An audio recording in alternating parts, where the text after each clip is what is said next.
you so much for being here. This is obviously, of course, the marketing learning community for ACE, and we're having our April webinar. And today we have with us the Prairie View A&M University College of Agriculture and Human Sciences, very long name, Communications Director, Takidra Pierre. Our communications office is called the Information Impact Sustainability Center. And yeah, we do a lot of good work. And so just to start off, I'll tell you a little bit about Ms. Pierre. So Takidra Pierre is an accomplished professional with over 20 years of experience in healthcare, education, and entrepreneurship. And prior to joining PV-AMU, she served as a global strategic partnership consultant, advising C-suite professionals, educational institutions, and startup founders to maximize value for internal and external stakeholders. As a lifelong learner, Takidra is a doctoral candidate at Baylor University. Her research focus is experiential learning during the COVID-19 pandemic and the impact on global workforce development, specifically in agriculture and health science careers and technical education. She has a BS in biological and physical sciences from the University of Houston and a master's in education, right? In educational leadership from Prairie View. Having held roles in the public and private sectors, Takidra has created and implemented global marketing campaigns and launched programs with transgenerational impact.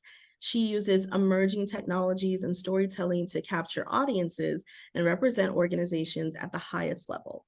She's been honored with an FFA chapter degree supporting agriculture education since 2006. And with her servant leadership, she managed health science, agriculture science, and veterinary medicine programs, offering students the tools needed for post-secondary success. And with that, I'll let Takidra get started. I'm sure you guys can see my screen, and we'll go through it. Thank you, Pascal. It's always interesting to hear my bio because you could go on and on for like 5 days and not have all of the content. But thank you so much. I'm so excited to be here for this webinar. I'm an interactive person, so I don't mind you asking questions as we go along. Pascal and I have a really good day or an hour planned for you, but if at any point in time a question pops up, feel free to drop it in the chat. Someone has already mentioned in the chat that they're starting programs, so that's super exciting. And we'll touch on a lot of different things today, but I really want to talk about your why. A big part of marketing is understanding why you're doing what you're doing. Why should people be interested? Why should they buy your product? Why should they join your program? But if you don't understand what that why is, then it makes it difficult for other people to buy into whatever it is that you're selling or pushing or motivating them to do. So on this title slide, I am an animal lover. I love dogs. I have 4. I have a hound, I have a yellow lab, and I have 2 toy poodles. And so in order, Connor, Marley, Bear, and Biscuit. And so in the College of Agriculture, we do a lot with animals. And a big part of that is sending students to veterinary school. And so I've had some great animals throughout my life, but one of my most recent animals who passed away last year is going to become the focus of study for a collaboration between several universities and veterinary medical institutions because his case was so unique. So my why for being in the College of Agriculture is bigger than just marketing, communications. It's bigger than the fact that I am an alum of Prairie View A&M University. My daughter is an alum of Prairie View A&M University, but I am super passionate about giving students and even professionals opportunities to be successful. So however I can help them do that, if you want to call it marketing, if you want to call it communications, you can call it strategic planning, global operations. It's been titled a lot of different things depending on the companies that I've worked with. But super excited to share with you some of the things that I've done and some of the tricks and tools that I've learned along the way that have helped campaigns, whether they are small budget, no budget, or mega large budget, be successful. So next slide. To give you a little bit of insight on where we're going to go today and just kind of guide the conversation, I wanted to include an agenda and another picture. The first picture of the dog is not my dog. It's a stock photo, because if I put pictures of my dogs on here, we'll talk all day long. But this picture is actually a unique breed of cattle that is at a high school ag barn in Houston. So we work with different districts in the greater Houston area. And so let me rewind. Prairie View A&M University is about 45 miles northwest of Houston in Texas. And so we are the closest agriculture university to the city of Houston. And we call it the greater Houston area because it's made up of many, many suburbs. So I like to get out. I like experiential learning. Anybody here for the experiential marketing? Yes, no, maybe so. So experiential marketing is bigger than just where you hand a flyer or you send someone some information. It's where you actually get your customer or your client to do something related to whatever it is that you're selling or promoting. So experiential marketing is super fun. It's an engaging way. It never gets old, but a lot of companies still don't use experiential marketing in the right way. And that's a whole other conversation that we can get into another time. But again, the agenda, if you've never heard of Simon Sinek, and I hope I am saying his name right, we are going to watch a TED Talk where he talks about knowing your why and why you should start with why before you do any. So understanding your audience's why, because that's going to help you move forward with whatever marketing campaign or strategy that you implement. And so guys will be engaging and share. I'll ask you about your own whys.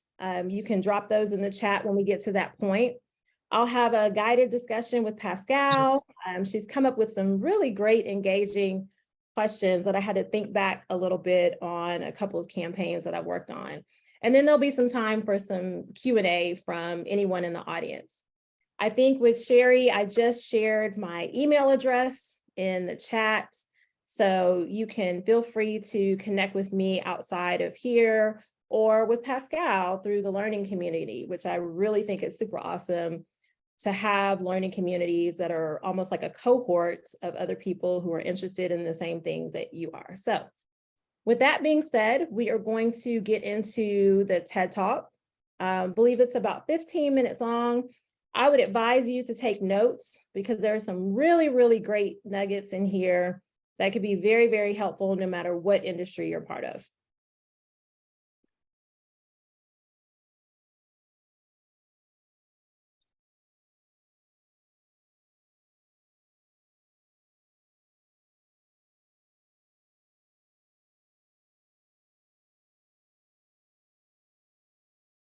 No, it's silent. No.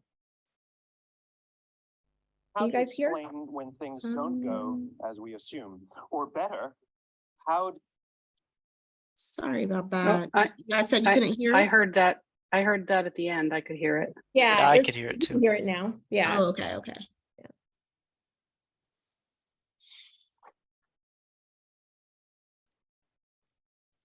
We were just impatient. We had to wait a second to hear the sound.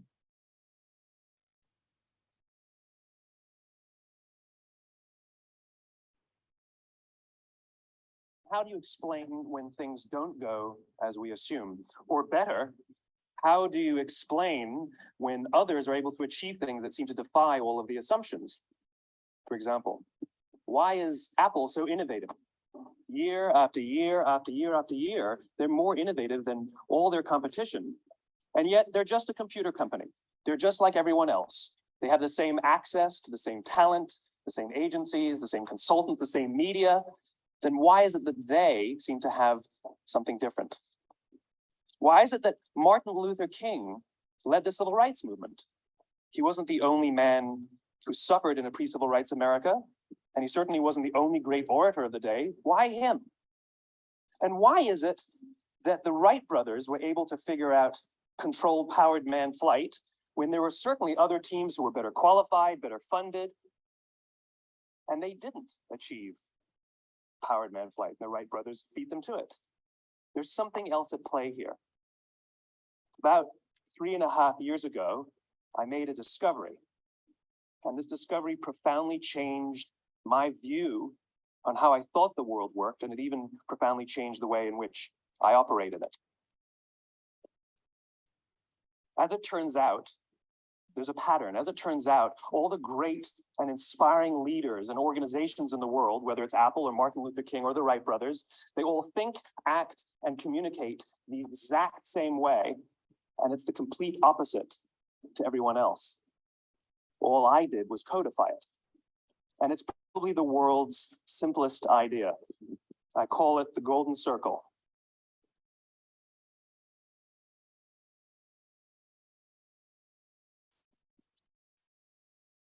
Why, how, what? This little idea explains why some organizations and some leaders are able to inspire where others aren't. Let me define the terms really quickly. Every single person, every single organization on the planet knows what they do 100%. Some know how they do it, whether you call it your differentiating value proposition or your proprietary process or your USP.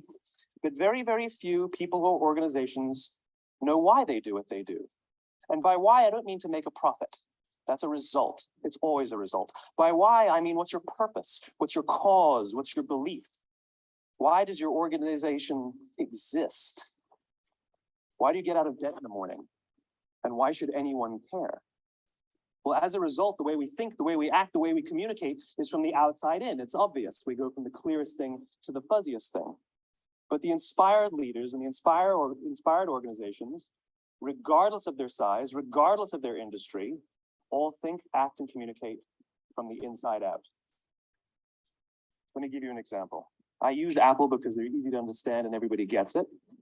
If Apple were like everyone else, a marketing message from them might sound like this. We make great computers. They're beautifully designed, simple to use, and user-friendly. Want to buy one? Meh. And that's how most of us communicate. That's how most marketing is done. That's how most sales is done. And that's how most of us communicate interpersonally. We say what we do. We say how we're different or how we're better. And we expect some sort of behavior, a purchase, a vote, something like that. Here's our new law firm. We have the best lawyers with the biggest clients. We have, we always perform for our clients, do business with us. Here's our new car. It gets great gas mileage. It has, leather seats. Buy our car. But it's uninspiring. Here's how Apple actually communicates. Everything we do, we believe in challenging the status quo. We believe in thinking differently. The way we challenge the status quo is by making our products beautifully designed, simple to use, and user-friendly. We just happen to make great computers. Want to buy one? Totally different, right? You're ready to buy a computer from me. All I did was reverse the order of the information. What it proves to us is that people don't buy what you do, people buy why you do it. People don't buy what you do, they buy why you do it. This explains why every single person in this room is perfectly comfortable buying a computer from Apple. But we're also perfectly comfortable buying an MP3 player from Apple, or a phone from Apple, or a DVR from Apple. But as I said before, Apple's just a computer company. There's nothing that distinguishes them structurally from any of their competitors. Their competitors are all equally qualified to make all of these products. In fact, they tried. A few years ago, Gateway came out with flat screen TVs. They're eminently qualified to make flat screen TVs. They've been making flat screen monitors for years. Nobody bought one. And Dell came out with MP3 players and PDAs. And they make great quality products, and they can make perfectly well-designed products, and nobody bought one. In fact, talking about it now, we can't even imagine buying an MP3 player from Dell. Why would you buy an MP3 player from a computer company? But we do it every day. People don't buy what you do, they buy why you do it. The goal is not to do business with everybody who needs what you have. The goal is to do business with people who believe what you believe. Here's the best part. None of what I'm telling you is my opinion. It's all grounded in the tenets of biology, not psychology, biology. If you look at a cross-section of the human brain, looking from the top down, what you see is the human brain is actually broken into three major components that correlate perfectly with the golden circle. Our newest brain, our Homo sapien brain, our neocortex, corresponds with the what level. The neocortex is responsible for all of our rational and analytical thought and language. The middle two sections make up our limbic brains, and our limbic brains are responsible for all of our feelings, like trust and loyalty. It's also responsible for all human behavior, all decision-making, and it has no capacity for language. In other words, when we communicate from the outside in, yes, people can understand vast amounts of information like features and benefits and facts and figures. It just doesn't drive behavior.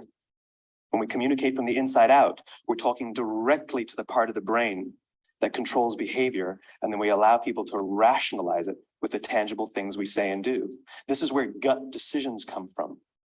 You know, sometimes you can give somebody all the facts and figures and they say, I know what all the facts and details say, but it just doesn't feel right. Why would we use that verb? It doesn't feel right because the part of the brain that controls decision-making doesn't control language. And the best we can muster up is, I don't know, it just doesn't feel right. Or sometimes you say you're leading with your heart or you're leading with your soul. Well, I hate to break it to you, those aren't other body parts controlling your behavior. It's all happening here in your limbic brain, the part of the brain that controls decision-making and not language. But if you don't know why you do what you do, and people respond to why you do what you do, then how will you ever get people to vote for you or buy something from you, or more importantly, be loyal and want to be a part of what it is that you do? Again, the goal is not just to sell people who need what you have. The goal is to sell to people who believe what you believe. The goal is not just to hire people who need a job. It's to hire people who believe what you believe. I always say that, you know, there's if you hire people just because they can do a job, they'll work for your money. But if you hire people who believe what you believe, they work for you with blood and sweat and tears. And nowhere else is there a better example of this than with the Wright brothers. Most people don't know about Samuel Pierpont Langley. And back in the early 20th century, the pursuit of powered man flight was like the .com of the day. Everybody was trying it. And Samuel Pierpont Langley had what we assume to be the recipe for success. I mean, even now, you ask people, why did your product or why did your company fail? And people always give you the same permutation of the same three things. Undercapitalized, the wrong people, bad market conditions. It's always the same three things. So let's explore that. Samuel Pierpont Langley was given $50,000 by the War Department to figure out this flying machine. Money was no problem. He held a seat at Harvard and worked at the Smithsonian and was extremely well connected. He knew all the big minds of the day. He hired the best minds money could find, and the market conditions were fantastic. The New York Times followed him around everywhere, and everyone was rooting for Langley. And how come we've never heard of Samuel Pierpont Langley? A few hundred miles away in Dayton, Ohio, Orville and Wilbur Wright. They had none of what we consider to be the recipe for success. They had paid for their dream with the proceeds from their bicycle shop. Not a single person on the Wright brothers team had a college education, not even Orville or Wilbur. And the New York Times followed them around nowhere. The difference was Orville and Wilbur were driven by a cause, by a purpose, by a belief. They believed that if they could figure out this flying machine, it'll change the course of the world. Samuel Pierpont Langley was different. He wanted to be rich and he wanted to be famous. He was in pursuit of the result. He was in pursuit of the riches. And lo and behold, look what happened. The people who believed in the Wright brothers' dream worked with them with blood and sweat and tears. The others just worked for the paycheck. And they tell stories of how every time the Wright brothers went out, they would have to take 5 sets of parts because that's how many times they would crash before they came in for supper. And eventually on December 17th, 1903, the Wright brothers took flight. And no one was there to even experience it. We found out about it a few days later. And further proof that Langley was motivated by the wrong thing, the day the Wright brothers took flight, he quit. He could have said, that's an amazing discovery, guys, and I will improve upon your technology. But he didn't. He wasn't first. He didn't get rich. He didn't get famous. So he quit. People don't buy what you do, they buy why you do it. And if you talk about what you believe, you will attract those who believe what you believe. Well, why is it important to attract those who believe what you believe? Something called the law of diffusion of innovation. And if you don't know the law, you definitely know the terminology. The first 2.5% of our population are our innovators. The next 13.5% of our population are our early adopters. The next 34% are your early majority, your late majority, and your laggards. The only reason these people buy touch-tone phones is because you can't buy rotary phones anymore. We all sit at various places at various times on the law of diffusion of innovation tells us is that if you want mass market success or mass market acceptance of an idea, you cannot have it until you achieve this tipping point between 15 and 18% market penetration. And then the system tips. And I love asking businesses, what's your conversion on new business? And they love to tell you, oh, it's about 10% proudly. Well, you can trip over 10% of the customers. We all have about 10% who just get it. That's how we describe them, right? That's like that gut feeling. Oh, they just get it. The problem is, how do you find the ones that just get it before you're doing business with them versus the ones who don't get it?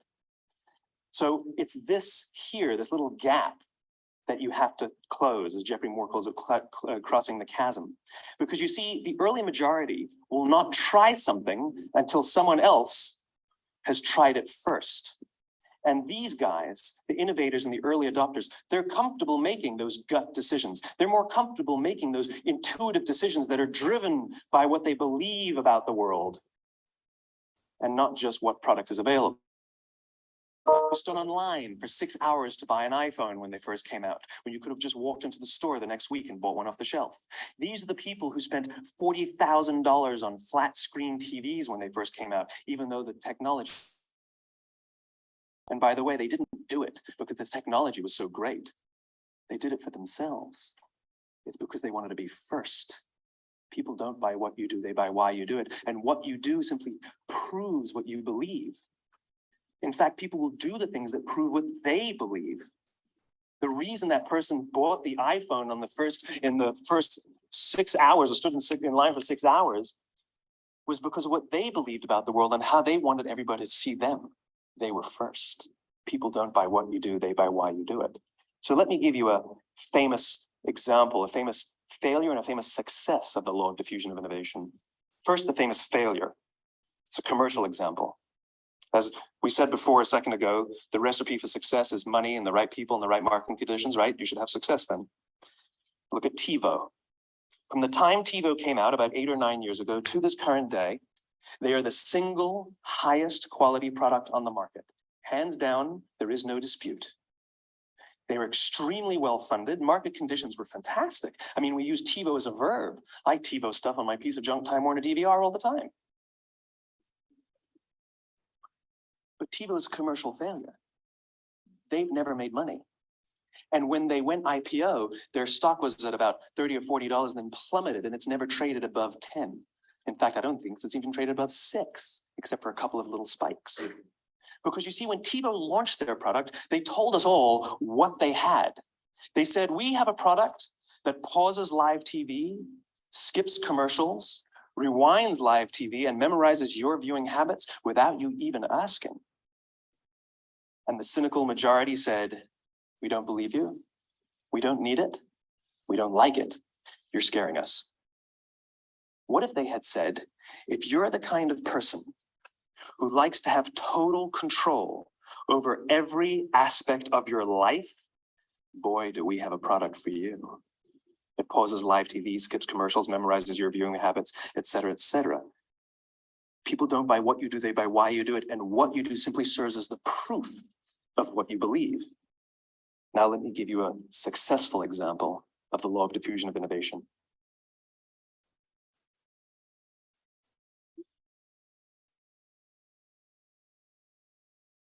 In the summer of 1963, 250,000 people showed up on the Mall in Washington to hear Dr. King speak. They sent out no invitations, and there was no website to check the date. How do you do that? Well, Dr. King wasn't the only man in America who was a great orator. He wasn't the only man in America who suffered in a pre-civil rights America. In fact, some of his ideas were bad, but he had a gift. He didn't go around telling people what needed to change in America. He went around and told people what he believed. I believe, I believe, I believe, he told people. And people who believed what he believed took his cause and they made it their own, and they told people. And some of those people created structures to get the word out to even more people. And lo and behold, 250,000 people showed up on the right day, on the right time to hear him speak. How many of them showed up for him? 0. They showed up for themselves. It's what they believed about America that got them to travel on a bus for 8 hours to stand in the sun in Washington in the middle of August. It's what they believed. And it wasn't about black versus white. 25% of the audience was white. Dr. King believed that there are 2 types of laws in this world, those that are made by a higher authority and those that are made by man. And not until all the laws that are made by man are consistent with the laws that are made by the higher authority will we live in a just world. It just so happens that the civil rights movement was the perfect thing to help him bring his cause to life. We followed not for him, but for ourselves. And by the way, he gave the I have a dream speech, not the I have a plan speech. Listen to politicians now with their comprehensive 12-point plans. They're not inspiring anybody. Because there are leaders and there are those who lead. Leaders hold a position of power or authority, but those who lead inspire us. Whether they're individuals or organizations, we follow those who lead, not because we have to, but because we want to. We follow those who lead, not for them, but for ourselves. And it's those who start with why that have the ability to inspire those around them or find others who inspire them. Thank you very much.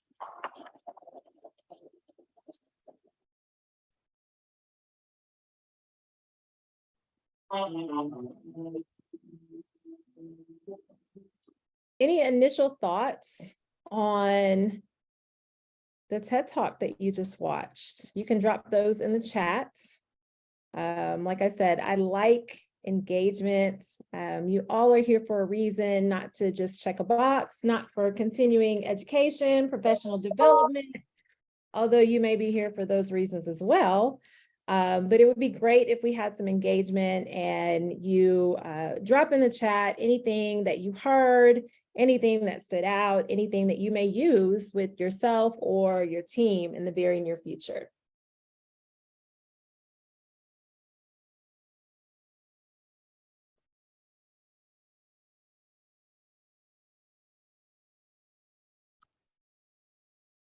I agree, Becky. I think it was 2010.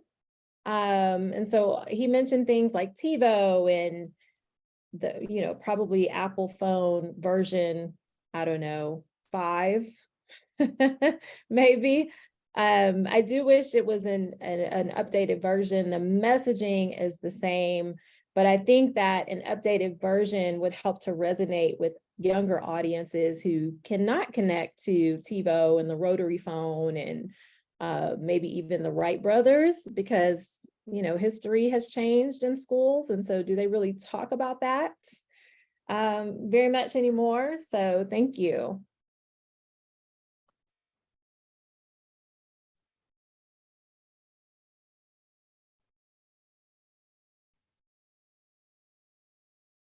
Oh, good question about science.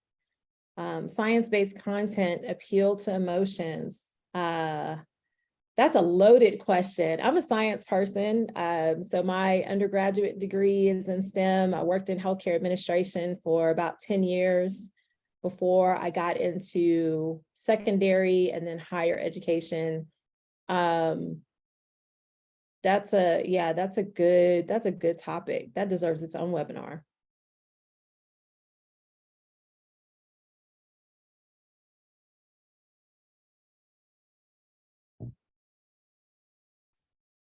Yes, Pascal, a very convicting thought about what you do proves what you believe. Yeah. I also think that the way that people respond to the work that they're doing has a lot to do with showcasing what they believe without them even saying it, you know, the way people respond. So good. You got a refresher, Lacey. Nice. Oh, Joan, we all want learning to be fun and easy. We want it to be fun. We want it to be engaging and inviting. We want people to have the same excitement and zest that we have. It's not always the case. And that's where good marketing or communication, depending on what you are expressing, comes into play. I did a separate webinar yesterday with some leaders in higher education, and we talked about how to create programs to attract the new type of students. And there's a lot of different definitions to the new type of student, but we're talking about the post-COVID student, the student who has a shorter attention span, the microwave generations, the instant response, doesn't see the value of working hard all of the time. So I think we have some similar challenges. Stick to the audience that cares about your mission. Yes, that is great. That is good. They will take care of you. You know, when you stay focused on your mission and your why, and you understand your purpose, your audience, the people that you're talking to, will take care of you, even when you don't see it. So I think that's the value of an effective marketing campaign or effective communication strategies. Pascal, you can go to the next slide. Okay. Thank you guys for being engaging. And see, now I don't have to force it upon you because you were already engaging. So I appreciate that. Next slide. So you may have heard about the launch to the moon. Artemis 2, we are, on a quest to get to the moon again. The crew was just mentioned, or I shouldn't say mentioned, they were announced yesterday. So we're in Houston, Texas. We're home of NASA's Johnson Space Center. We're home of Space Center Houston, which is the visitor arm of the Johnson Space Center. So you can actually go to Space Center Houston. You can do the International Space Center experience, International Space Station experience. You can engage in a lot of experiential learning activities for children and adults. You can watch movies, you can tour the grounds, you can do a lot of different things. I bring this up because the marketing and communication campaign that NASA has done over the past probably 2 to 3 years now is phenomenal. So if you don't know about Artemis 2, if you don't know about the quest to get back to the moon, the quest to put a man on Mars, definitely go to NASA's website. It's a very, very high level marketing campaign.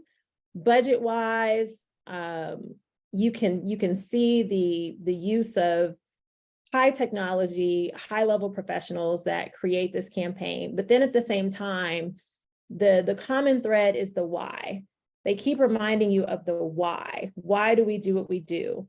And so with what you guys have put in the chat, Pascal has some great questions that she's going to ask. And we'll have kind of a back and forth discussion that, again, if at any point in time, something resonates with you, you want clarity on something, or you have a comment, you can drop that in the chat. So Pascal, ask away, and you may have some questions that have come up. I'm good with impromptu stuff too, so I definitely want to make sure that our audience gets what they came here for. Okay. Sorry about that. Trying to pull it up.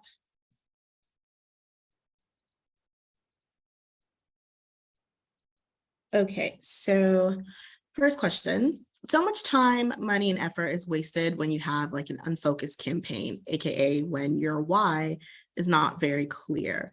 So how do we plan to make sure we're using our resources wisely while keeping that why a priority? I think one of the challenges is to make sure that you have resources available to use.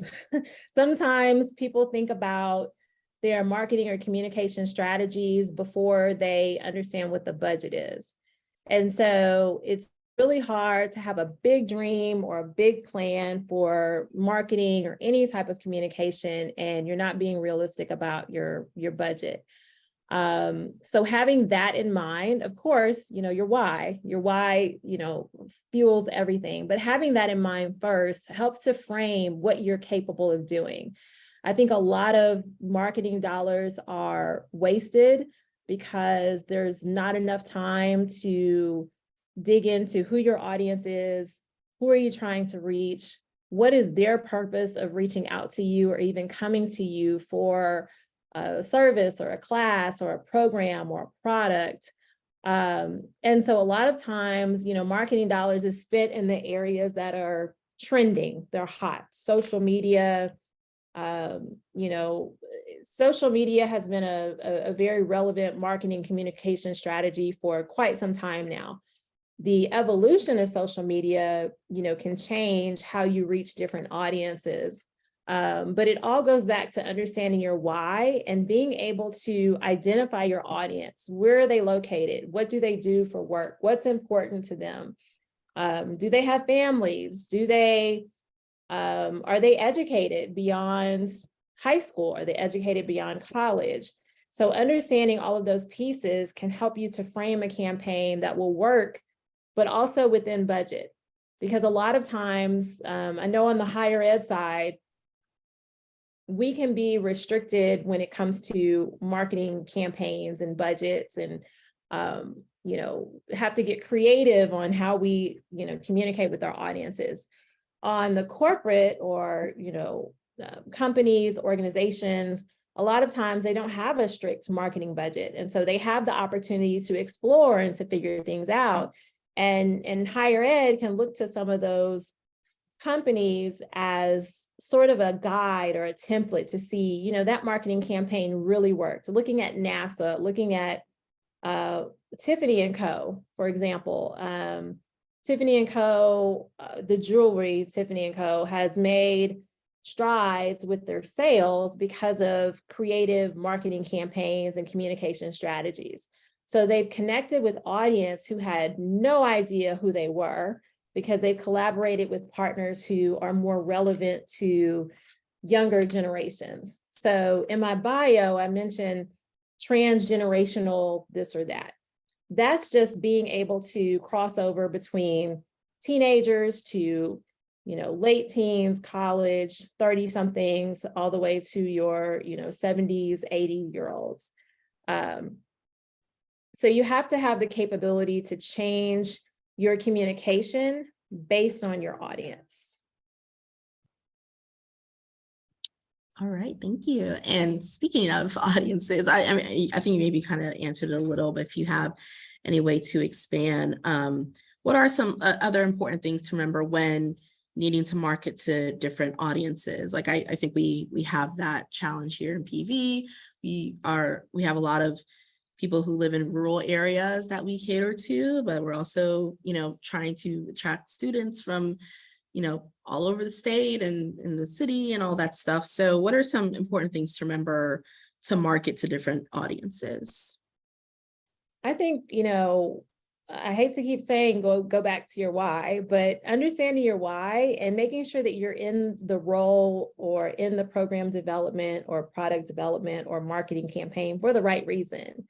If it comes down to it in a rural community and you need to put flyers up at the local grocery store or the beauty salon or a car dealership, because that's where your customers are and that's where your clients are, those are the things that you need to be willing to do in order to make sure that the word gets out about whatever you're doing.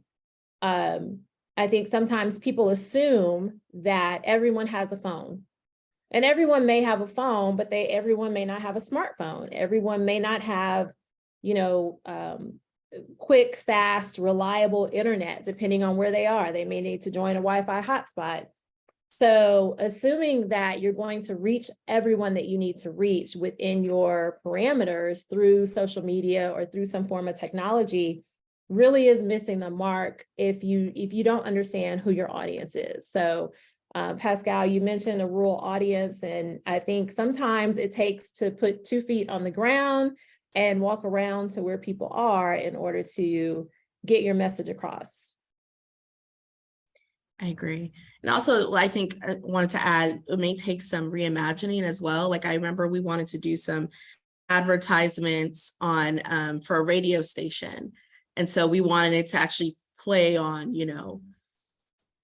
KSV 105.6, whatever it was. And then the salesperson I was speaking to, when I told her the demographic we were trying to target, she suggested that we don't advertise on the radio, but actually on like the website during, so yeah, they said to advertise on their website, not so much on their radio, and the ads will play on their streaming site because that demographic does listen to that radio station, but they're doing it from their phones, not their cars.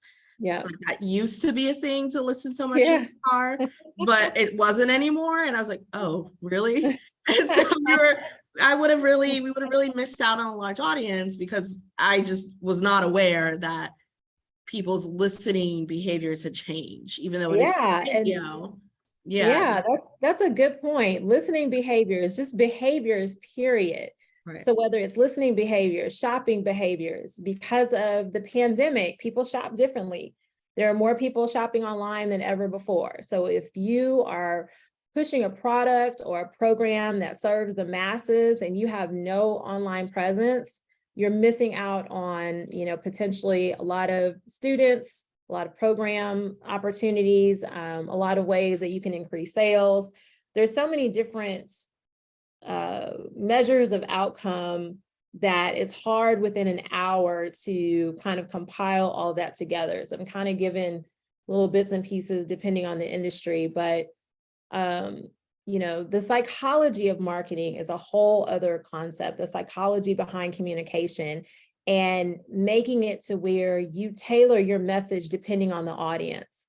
And so if you're reaching out to a group of students, for example, what you say to your high school students in 9th grade may be different from what you say to your current students who are at your university or college, about to graduate. But the program may be the same. It appeals to both audiences, but how you market that program to those two different audiences can mean all the difference in the world. Right. Joan had a question in the chat. She said she's heard it said that marketing digital products via non-digital media does not work. So for example, pamphlets to market an online course wouldn't work. And is that true?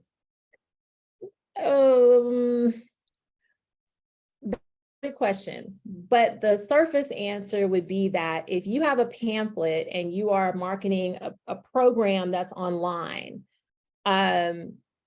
you're giving that pamphlet to someone who may or may not have access to technology. If you only market it online, then you're only capturing the people who have access to technology, whereas your audience may be bigger than that. So I would say if the budget allows it and it fits your audience, hand out the pamphlets. Because if that person doesn't have online access, my hope would be that within the pamphlet, you have enough information or a phone number or an email address or an address of a community center or a place where they can go to get more information to make sure that you're covering all of those bases. So it's not necessarily that that it doesn't work. You just have to understand the audience. If it's, your current college students, it is probably pointless for you to print out pamphlets and pass those out to students to promote, some type of online program. Back when I was in college in the late 90s, if there was a party or a program or anything that was going on a college campus, there were flyers. People gave out flyers. Just you'd print out thousands of flyers and you pass those out. Now that's very obsolete. It's very rare that you'll see physical printed flyers. You'll see QR codes, you'll see links, you'll see, put your phone here and scan this, or, there's digital business cards. So that physical, tangible product is not completely dead. You just have to know your audience to know if you spend $1,000 on getting, front and back color pamphlets printed, is that going to be the best way to market your program that's online? All right, okay, thank you. Next question. So when we're thinking about the goals we have when we're getting started with an exciting campaign, we have all these lofty ideas and we're seeing it be big. Just to bring us down to earth, what are some reasonable goals to have for effective marketing campaigns? And maybe what are some unreasonable goals that we should probably avoid moving forward? So I'll do the unreasonable first, and that's the unlimited budget. Hardly anyone has an unlimited budget where they can do whatever you want. Sure, you want to print flyers and brochures and pamphlets. Sure, you want TV commercials, you want radio, you want social media, paid social media presence, and not organic social media presence. Do all that. I think going back to something I said a while ago about understanding the budget that you have in place, knowing your audience, knowing whether or not it would be of value to have paid social media ads for an audience who may not be on social media. People all the time will pay for social media ads and say, well, no one showed up, no one came out. It's bigger than just paying for the social media ad. That's one part. But you've got to engage with your audience. So just posting something and hoping that the algorithms will be in your favor and that people will see your event or your program or your course, or your product, and come to your page or come to whatever it is that you're doing, again, that's missing the mark. So you've got to understand your audience, and you've got to make sure that the budget that your company, your leadership has put into place makes sense for what you're doing. If not, go back and say, this is why I need an increased budget, and have some data or some support to back that up so that you can say, I need additional funds for social media marketing because we are reaching a demographic that is on social media 6 to 8 hours a day, because that's a real thing. Like those are real stats.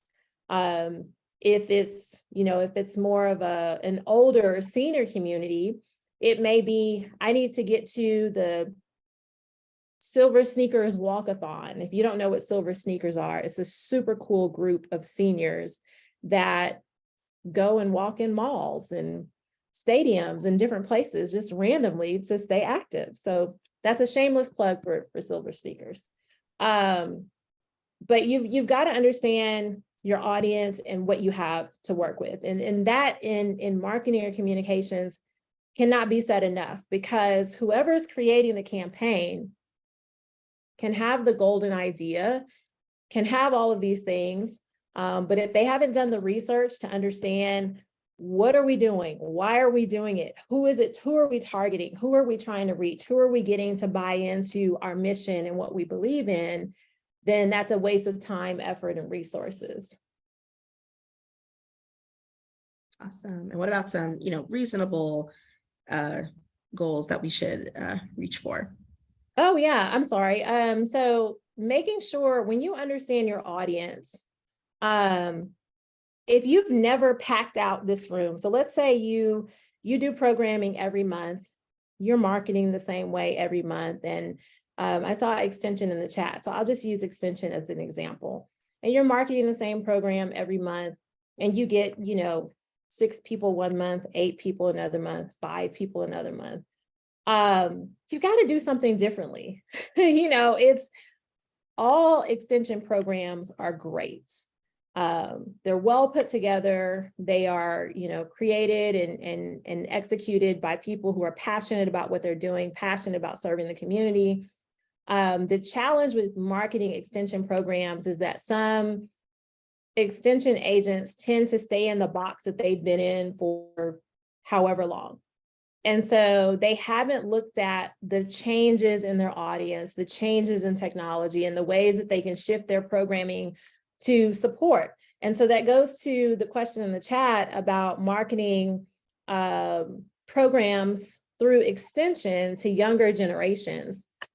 The flyers, the pamphlets, the brochures, the, taking something to the grocery store and putting that in a kind of like their little ad area. That's not how you get to the younger generations. You've got to get on social media and not Facebook, because the younger generations are not on Facebook. They are on Instagram, they're on TikTok, they're on Snapchat, they're on, what's the one site that, it's fast fashion. You can buy pretty much anything really, really cheap. Shein. There you go. Yeah. That one right there. Yeah. So there, and that may not be, the Shein may not be the best example as it relates to extension. But if you go and you just kind of Google some of these social media sites, if you don't have an account and you're not plugged into that space, younger generations want things quick, fast, and in a hurry. In 10 to 15 seconds, let me know who, what, when, where, and why do I need to be there? And so when it comes to extension, something like tree planting, because I went to a tree planting workshop a couple weeks ago. On the surface, are teenagers interested in planting trees? Probably not. But with climate change, with National Arbor Day coming up, with all of the younger generations that are interested in having an environment to be in 10, 20, 30 years for their children, for them to be in, for their self-sustaining reasons, to create a 20-second TikTok or Snapchat video, or even just a 20-second reel for Instagram or for YouTube, or a short for YouTube, creating that content in a way that makes sense to a younger generation, to where maybe you film yourself planting this tree and then you put it in fast forward mode. So the planting of the tree took 10 minutes. You fast forward it into a mode. You start out with a seed or a sapling in a pot. And then next thing you know, you've got this time-lapse video of the trees in the ground and you're standing there with the shovel like, yay, I feel so accomplished. I feel great about myself. That could be a way to connect with younger students, to get them to understand the importance of tree planting, what it means for the environment, what it means for carbon capture, what it means for sustainability. That's just one topic. So apply that to a cooking demo, apply that to financial literacy, short, quick bits of information that over time is giving your exposure brand, it's giving credibility to the brand or the extension agent or the university through which the extension is pushed out through. But that's how you get to younger audiences. They want it fast. Like, there's no way that a current 16 to 21-year-old would sign up for a 1-hour webinar to hear me talk about marketing communications. They would probably say, nope, pass, or can I watch the recording? And then they'll put it on, closed caption, and they'll pick out the 15 to 30 seconds of things that they want to hear. So it's not about the program, the content, it's how do you take that younger generations. Yeah, we've also discussed that a little bit here too. But we're still trying to, I think, work the kinks to make sure it's, all on the level, but like using our students to, maybe collaborating with them to promote some of the things that we're doing in our college. Because some of your students, I bet, are probably like the quietest person you ever met, and they have easily like over 10,000 followers on social media. It's where a lot of them open up. And so if there is a way to kind of integrate that and see how we can help our students reach that audience, reach out with the help of our students, I think is also a good idea of figuring how we can use that and make sure it's all good. Yeah, I mean, it's a real thing to get the audience that you're looking to serve, get them involved in marketing programs and events and different things like that. Because what I may think is, wow, this is exciting. We get to plant trees. The young people may be like, really, Miss Pierre? Like, will there be food there? Will there be music there? Will it be the kind of trees that I want to plant? So giving them the information that they need to make a sound decision about participating in the program, but then getting those students who buy into understanding about climate change, understanding about how these different things can impact the environment, so they can spread that messaging to other their age. And I kind of briefly saw in the chat about podcasts. So yes, podcasts can be a very effective way to reach an audience when they're driving in the car, while they're working out, taking a walk, whatever the case is, at work, doing other things. The protection of content, like that's a whole other, when we get into trademark and copywriting and different things like that from a journalistic perspective, I totally get where that can be something that if you're not used to putting yourself out there like that and the risks that come with putting yourself and your content out there like that, it can be very scary territory. But at the same time, I will say that doing a podcast has proven results to be an effective way to reach an audience. And I shared my email address. So if anybody, because I think we're closer to time, if you have any direct questions or anything that wasn't answered that you're just chomping at the bit to get an answer, I definitely, encourage you to reach out. Would be more than happy to chat with you. Yeah, I hear you, Sherry, with being a journalist and feeling that, discomfort with, paying for content, but podcasts are just still the future and still so popular. And yeah, I think it's a I good do want to idea. say before we go, I'm into that sorry, I didn't mean to cut you off. Becky had mentioned about, closing out videos if they don't grab attention in seconds and trying to convince faculty to get to that point. Researchers like to talk about their research. It is what it is.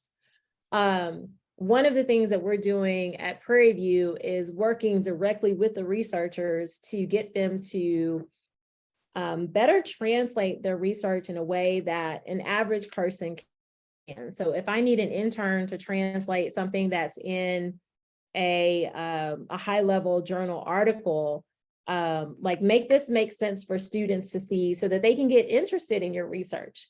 Because when it's presented at such a high level, you don't get the opportunity to capture an audience. And so I think that's a very relevant challenge that we all probably have in one way or another in higher ed, because we deal with, research scientists who want to get the information out, but they're researchers. So they're going to get it out in an abstract journal reporting type of way and not an everyday person type of way.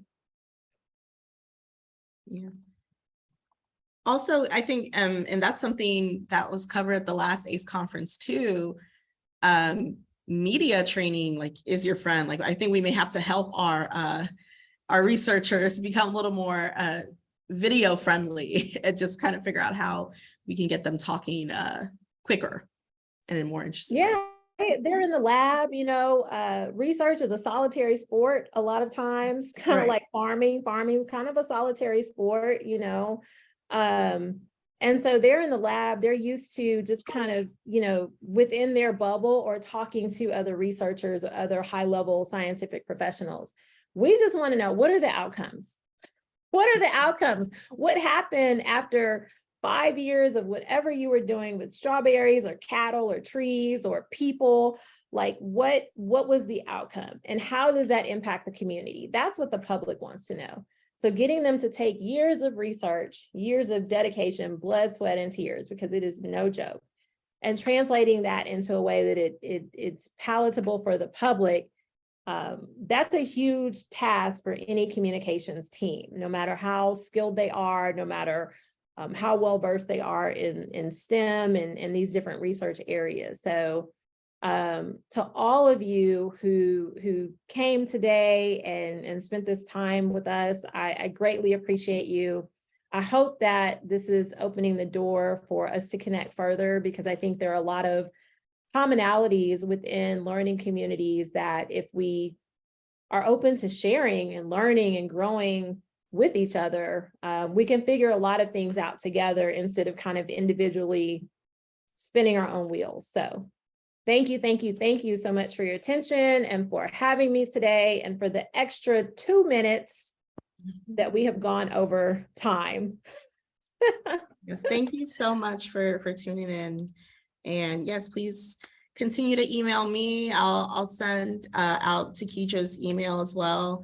Yay, to the Leah. Learning Media community. And yeah, we'll keep in touch.